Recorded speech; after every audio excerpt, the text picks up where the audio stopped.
Na figura 5 está representada uma circunferência de centro O e que contém os pontos R, S e T. Temos então aqui a circunferência. Um ponto P desloca-se ao longo do trajeto que a figura sugere.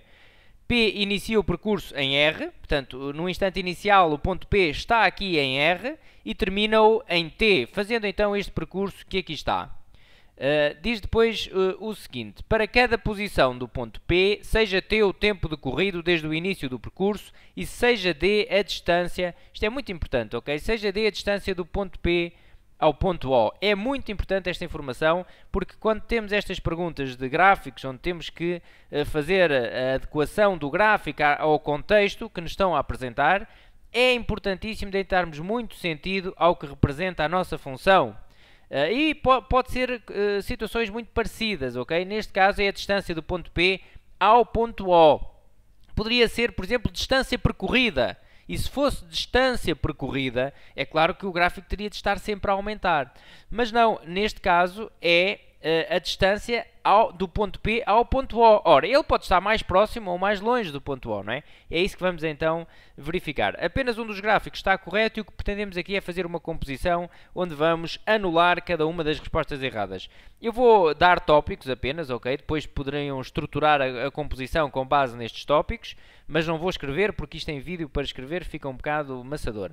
Vamos então imaginar o que acontece logo no início. Ok? À distância do ponto P ao ponto O. O ponto P está aqui em R e quando ele começa a andar, a distância ao ponto O começa a diminuir.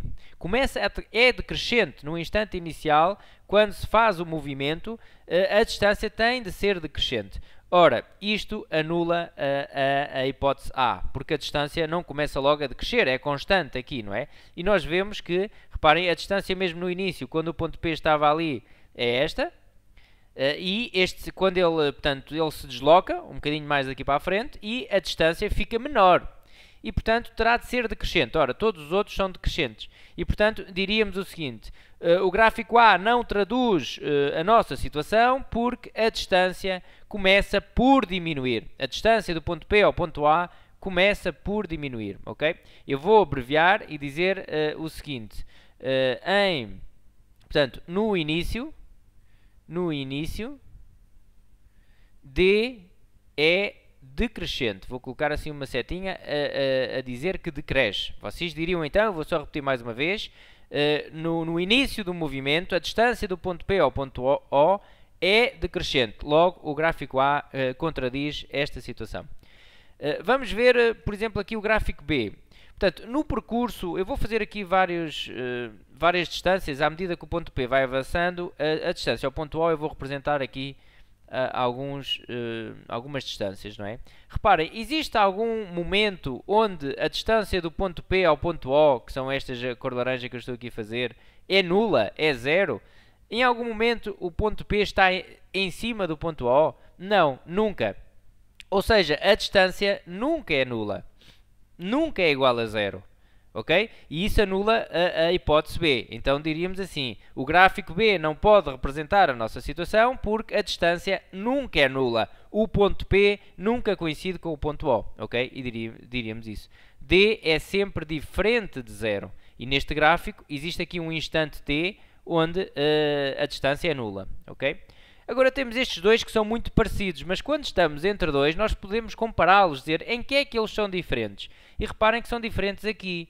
Existe aqui um determinado instante, para este instante, a distância ao ponto O, do ponto P ao ponto O, é igual à distância que tinha no início.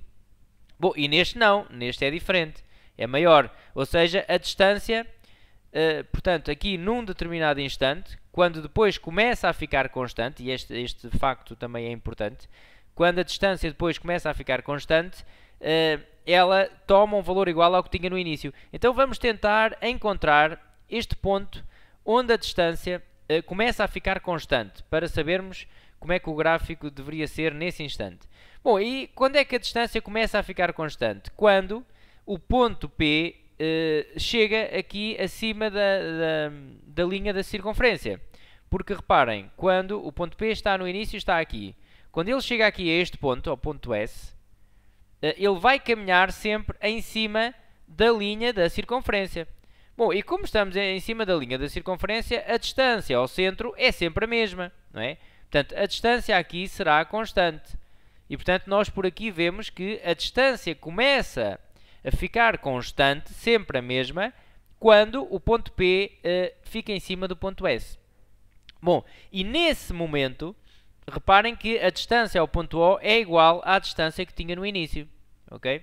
É igual à distância que tinha no início. E, portanto, anulávamos então a opção D e diríamos assim, no momento em que a distância à origem, ao ponto O, é constante, a distância do ponto P ao ponto O é igual à distância que tínhamos no início. Porquê? Porque a distância, eu vou chamar aqui de R, que é a distância inicial, é igual à distância em S.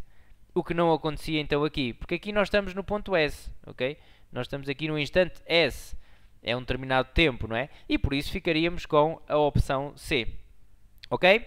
Ficamos então por aqui, até uma próxima!